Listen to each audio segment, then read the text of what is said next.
Poultry farmers అందరికీ నమస్కారం. ఈ వీడియోలో కనబడుతున్న చిక్స్ పీపీఎఫ్ హ్యాచరీస్ నుండి Yadadri Bhuvanagiri district farmer 5500 batch broiler chicks తీసుకున్నారు. ప్రతి ఫార్మర్ బ్రూడింగ్ పీరియడ్లో హ్యాచరీ వాళ్ళు చెప్పే జాగ్రత్తలు పాటించాలి. ఎందుకంటే chicks only day old chicks కాబట్టి మన పరిసరాల ఉష్ణోగ్రత మార్పులను తట్టుకోగలిగే శక్తి కలిగి ఉండవు. అందువల్ల కృత్రిమంగా వేడి ఇవ్వడాన్ని బ్రూడింగ్ అంటారు. ఈ బ్రూడింగ్ని ఆయా ప్రదేశాల వాతావరణ పరిస్థితులను బట్టి 1 to 7 days వరకు ఉంచాలి.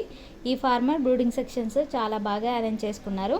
ఇలాగే లిమిట్ స్పేస్లో బ్రూడింగ్ సెక్షన్స్ అరేంజ్ చేసుకుంటే చిక్స్ హెల్తీగా గ్రోత్ అవుతాయి. ఎక్కువ స్పేస్లో బ్రూడింగ్ చేసుకుంటే చిక్స్ షెడ్లో మొత్తం తిరిగి వీక్ అవుతాయి. అందువల్ల బ్రూడింగ్ లిమిట్ స్పేస్లోనే అరేంజ్ చేసుకోవాలి. మనం హ్యాచరీ వాళ్ళు చెప్పే మెడిసిన్ షెడ్యూల్ కూడా ఫాలో అవ్వాలి. మెడిసిన్ షెడ్యూల్ ఫాలో అవ్వకపోవడం వల్ల చిక్స్ గ్రోత్ పైన ఎఫెక్ట్ పడుతుంది.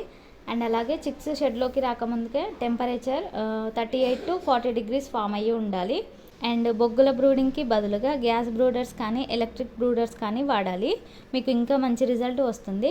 అండ్ మంచి క్వాలిటీ ఫీడ్ వాడాలి. మీరు ఏ కంపెనీ ఫీడ్ వాడినా కానీ స్టార్టర్ ఫినిషర్ ఒకే కంపెనీ ఫీడ్ వాడాలి. కాన్సన్ట్రేట్ ఫీడ్ తయారు చేసుకునే వారికి మా కంపెనీలో పౌల్ట్రీ మేజ్ అవైలబుల్ ఉంటుంది.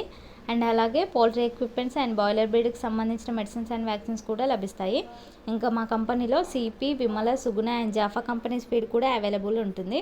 పౌల్ట్రీ ఫార్మర్స్కి ఎవరికైనా వెనుక 435 బాయిలర్ చిక్స్ కావాలనుకుంటే స్క్రీన్ మీద కనబడుతున్న నెంబర్కి కాల్ చేయండి. అండ్ అలాగే మీకు పౌల్ట్రీ ఫార్మింగ్ గురించి ఎలాంటి డౌట్స్ ఉన్నాయి ఈ నెంబర్ని సంప్రదించండి. మా పీపీఎఫ్ హ్యాచరీస్ టీమ్ మీకు గైడెన్స్ ఇస్తారు. మీరు ఎప్పుడు మమ్మల్ని ఇలాగే సపోర్ట్ చేయండి. ఈ వీడియోని లైక్ చేయండి, షేర్ చేయండి మరియు మా ఛానల్ని సబ్స్క్రైబ్ చేసుకోండి. పక్కనే ఉన్న బెల్ ఐకాన్ యాక్టివేట్ చేసి ఆల్లో ఉంచండి. అప్పుడే మేము పోస్ట్ చేసే ప్రతిదీ మీకు నోటిఫికేషన్ వస్తుంది. Thank you from PPF group of companies.